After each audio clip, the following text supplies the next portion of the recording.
शत्रु का शत्रु मित्र होता है। ब्राह्मण, चोर और राक्षस की कहानी। पंचतंत्र की कहानियाँ। एक ब्राह्मण था, वह बहुत गरीब था और पूजा पाठ करके अपना घर चलाता था।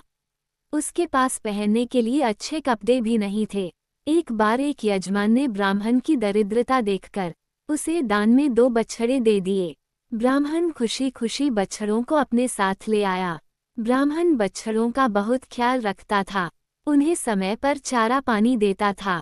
कुछ समय बाद दोनों बछड़े बड़े हो गए और देखने में शरीर से काफी हष्ट-पुष्ट थे। एक दिन एक चोर की नज़र उन बछड़ों पर पड़ी।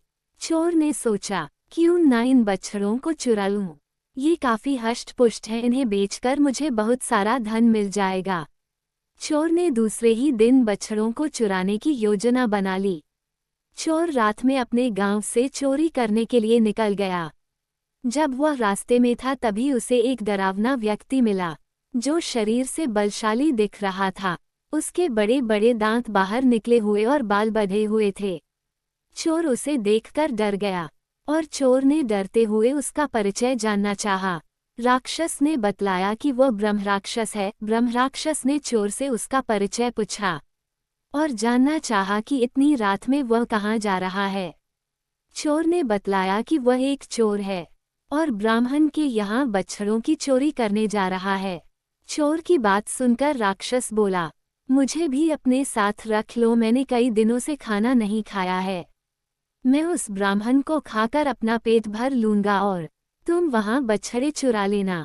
अगर तुम ऐसा नहीं करते तो मैं तुम्हें खा लूंगा। डर के कारण चोर ब्रह्मराक्षस को अपने साथ ले गया। दोनों ब्राह्मण के घर के पास जाकर छुप गए। तभी राक्षस ब्राह्मण को खाने के लिए जाने लगा। उसे जाता हुआ देखकर चोर ने उसे रोका और कहा, तुम इस प्रकार जल्दबाजी करोगे तो ब्राह्मण जाग जाएगा और मैं बछड़े नहीं चुरा पाऊंगा। इसलिए पहले मुझे बछड़े चुरा लेने दो, फिर तुम जाकर ब्राह्मण को खा लेना।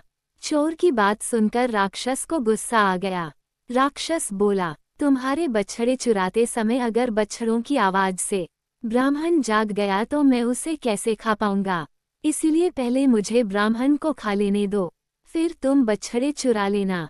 दोनों एक दूसरे की बात मानने के लिए तैयार नहीं हुए। इस प्रकार दोनों में तू मैं और झगड़ा होने लगा। दोनों के झगड़े की आवाज सुनकर ब्राह्मण जाग गया और उसे सारा माजरा समझ आ गया। ब्राह्मण ने पास रखी एक लाठी उठाए और दोनों को मारने लगा। लाठी खाकर चोर और राक्षस दोनों वहां से भाग गए।